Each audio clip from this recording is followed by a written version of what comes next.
Яңалыкларны газета, журналлардан укып белергә яратучылар районыбызда аз түгел. Почта Россия хезмәтенең мөслим бүлеге мөдире Ландыш Әхмәдуллина сүзләренчә, язылышчыларның күпчелеге пенсия яшендәге райондашларыбыз. Безнең клиентлар басма мәгълүмат чараларына почта бүлекчәләрендә, Россия почтасы официаль сайтында яисә почтальон ярдәмендә өйдә дә языла алалар. Агымдагы елгы һәм узган елгы язылу саннарын чагыштырсак, 2019 елның 2нче ярты еллыгына язылу район газетасына 2536 кеше язылган. 2020 елның 1нче ярты еллыгында бу сан 2580 кеше тәшкил итә. Хәзерге моментка 2нче ярты еллыкка Авыл утлары сельский огни газетасына 1974 кеше язылган. 3 ярты еллык нәтиҗәләре буенча язылу буенча иң актив җирлекләр Мөслим һәм Иске Карамалы дип табылды. Республикабыз һәм районыбыз мәгълүмат чыганакларын популярлаштыруга язылу кампаниясенең нәтиҗәлелегенә почта хезмәткәрләре дә зур өлеш кертә. Аэропорт башыннан алып Басырово һәм Полевая кадәр урамнарын таратам инде. Хәзерге вакытта менә подписка вакыты бара. Күпчелек кеше өйдә язылуны уңайлы дип саный инде, өйдә язылалар. Авыллары Сөембикә, Ирек мәйданы, Акчарлак, менә шу Ватаным Татарстан менә шуның яшь газетларны күбрәк алыштыралар инде.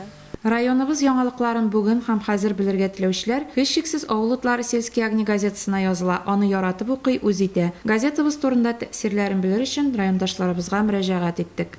Район газетасына елда язылам инде. Аның инде яңалыкларын укыйм инде. Аннан арткы яктагы теге объявление колонкасын укыйбыз инде. Һәм кирәк, шуңа гел язылып торабыз район газетасына ел сайын. Бердә üzülгән юк. Объявлениелар да кирәк, һәм яңалыкларын да белеп торасы килә. Газетаның кергәнен көтеп алабыз. Беренчеләрдән булып җирлегебездәге яңалыклар белән танышасыбыз килә.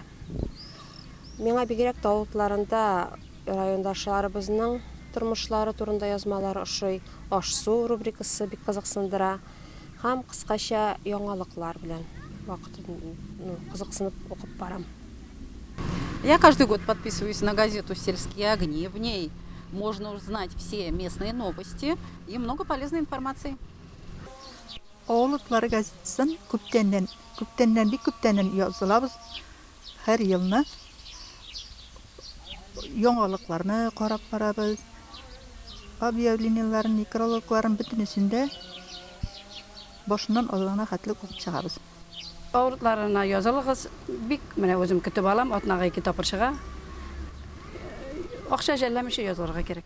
Авыл җирлекләре арасында Үрәзмәт, Крәш-Шуран халкы район газетасына теләп языла икән. Районыбызда барган вакыйгалар агымын белер өчен Авыл утлары сельский огни газетасына язылмый калмагыз. Светлана Фазылова, Айрат Фазылов, Мөслим телевидениесе.